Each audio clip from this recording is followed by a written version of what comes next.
Welcome to Solicited Advice to Live Your Best Life. I'm your host, Kate Hess.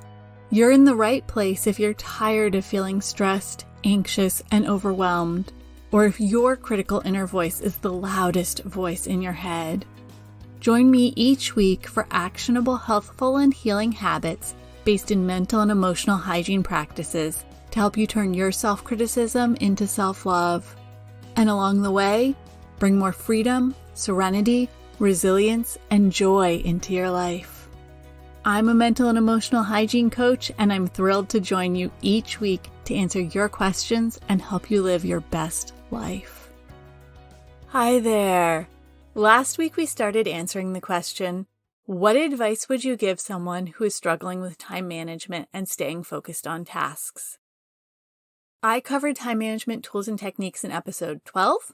You can listen to that episode and get the worksheet at nourishnestbreathe.com/P12. That's P as in podcast and the number 12.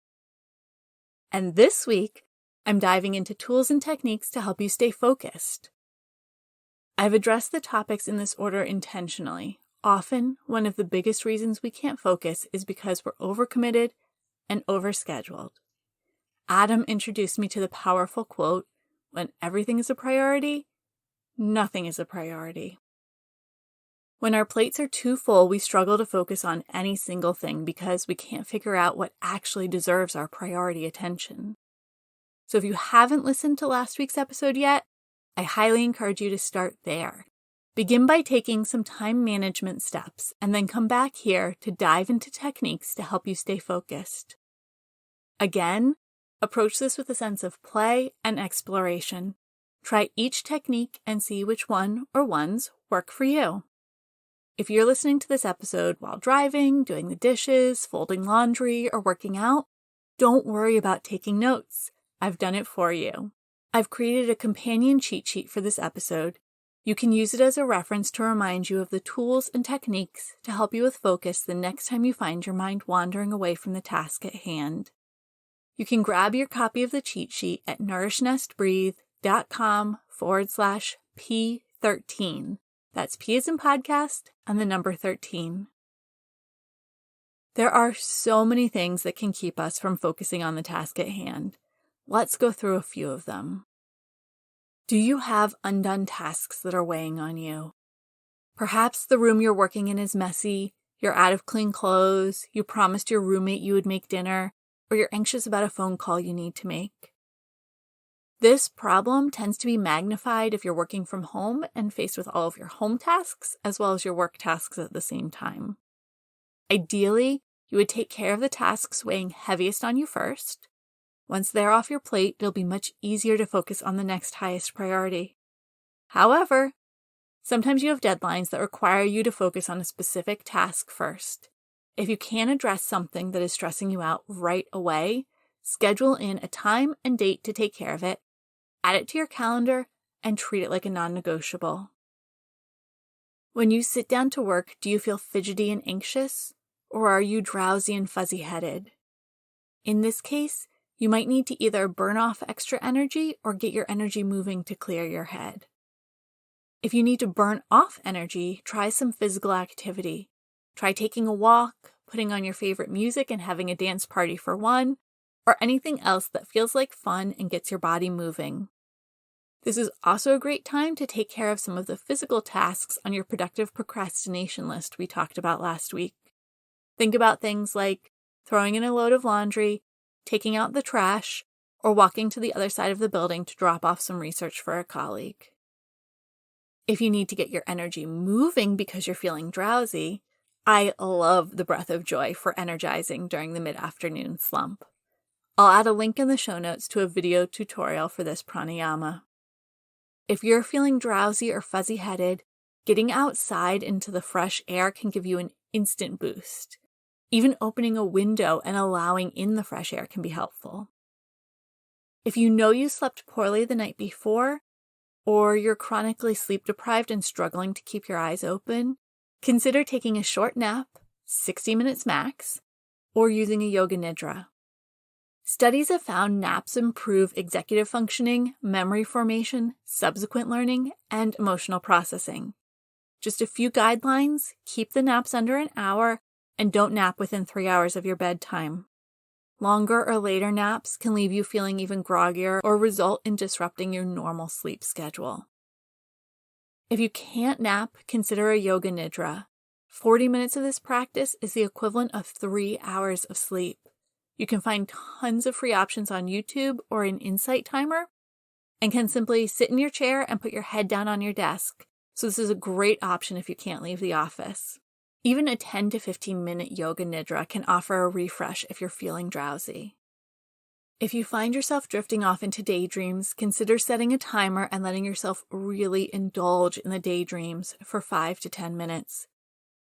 Recent studies by researchers at the University of Calgary have found daydreaming activates the part of the brain used in creative thinking.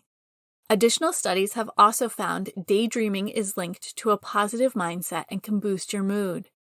It's important to note the difference between daydreaming and ruminating. Daydreaming is imagining sitting on a tropical beach in the middle of winter, or thinking about a delicious meal you're excited to cook for dinner. Ruminating is revisiting a fight with a partner or something you regret saying. While daydreaming in moderation is healthy, ruminating can leave you stuck in negative thoughts and patterns. So while giving yourself permission to let your mind wander for a few minutes might help you think and feel better, make sure you're not getting stuck in regrets about the past or fear about the future. It's not just about letting your mind wander, but also paying attention to where it's going when it does. Are the tasks on your to-do list just not interesting to you? I touched on this last week when we talked about reducing overcommitment, but it's important to note that you're going to struggle to focus on something that just isn't interesting to you. This would be a perfect time to revisit episode 6, where we talked about taming your to-do list. The worksheet for that episode is a great tool in helping you to remove tasks that aren't in alignment with your unique priorities. You can listen to the episode and get the worksheet at nourishnesttbreathe.com/P6. That's P as in podcast and the number 6. When you begin to fill your to-do list with tasks you're excited about and remove those things that bore you to tears, it becomes a lot easier to focus on the task at hand. Next, aligning tasks with the way you think. Remember that classmate in school who just seemed to get certain lessons you struggled with, but failed their driving test 3 times while you sailed through with flying colors on your first try? Recognizing that we don't all think and learn the same way is a great tool in discovering how to sustain focus on something. Do you focus better by listening to an audiobook or reading a physical book? This can help you understand if you're more of an auditory learner or a visual one. Maybe you do best with experiential tasks. Do hands-on activities keep you more engaged? There isn't a right or wrong here. It's simply about finding what works best for you. Adam loves working with his hands and doing something different each day. I love sitting with a computer on my lap and writing all day. He'd struggle with focusing if he had my job, and I'd be an anxious, exhausted mess if I had his job. Recognizing where we thrive allows us to tailor our activities to the best fit for us. Consider how you could tweak the tasks where you struggle to focus on playing into your specific learning and processing strengths. For instance, if you struggle to write but love to have conversations, can you use text-to-speech tools to narrate reports and emails instead of typing them? You can even pretend you're having a conversation as you do it. You'll have to review and proofread, but it shifts the content creation to focus on your strengths. If you're trying to see the forest and the trees at the same time while also remembering the scientific name of each tree, it's easy to become overwhelmed and zone out. I've discovered if something isn't written into my calendar, it doesn't happen. That means I add things like making phone calls, cooking dinner, and doing a load of laundry, in addition to actual appointments and work projects. Even if you're better at remembering tasks than I am, try writing everything down. Once it's out of your head, you not only release that mental energy to actually execute the task, but you can also see how extensive your to-do list is and may discover you need to go back to the overcommitment discussion. You can also use technology to help you keep track of things. Consider adding reminders to your phone or electronic virtual assistant. Just make sure you don't add so many, you just ignore them as they come up. It can also be easy to lose focus if we're only looking at the big picture end goal and it feels like we're never getting any closer to reaching it. I love breaking big projects up into small, bite-sized pieces. For instance, if you were trying to write a book, instead of seeing the goal as a finished book, set the goal as writing either 10 pages, a chapter, or for 30 minutes. Pick something that feels achievable to you. And once you've reached that milestone, reward yourself. Pick a reasonable reward that's enticing enough for you to overcome the challenge. Think of things like a bowl of ice cream, a walk around the block, or 10 minutes cuddling with your cat or dog. After your reward, sit back down and tackle the next step you've set for yourself. It might help to map out each small step and the reward for completion. Depending on the scale of the project, you might include larger rewards for bigger milestone achievements. For example, you might get takeout from your favorite restaurant when you finish the first draft of your book.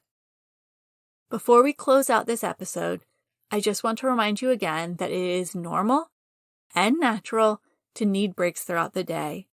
Try seeing the struggle to stay focused as the opportunity to discover what your body and mind need in that given moment, and then do your best to honor the request. We've covered a lot of tools and techniques in this episode. Don't forget, I've put it all together for you in a free cheat sheet you can download at nourishnestbreathe.com/P13. That's P as in podcast and the number 13. Use the cheat sheet to experiment with discovering the tools and techniques that can help you reduce distractions and stay focused. Thank you so much for joining me today for this episode. Please hit subscribe wherever you receive podcasts.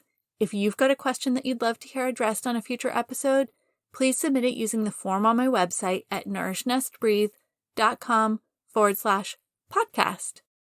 I'll include that link in the show notes. And remember, living your best life isn't about changing your life. It's about changing the way you show up for your life. Thank you so much for joining me for this episode of Solicited Advice to Live Your Best Life. If you enjoyed this episode, please take a moment to leave a rating and review wherever you subscribe to your podcasts. Your rating and review makes it possible for other people just like you to discover this podcast. And don't forget to check out all of my free resources at nourishnestbreathe.com/resources. I'm sending you a great big hug. You've got this.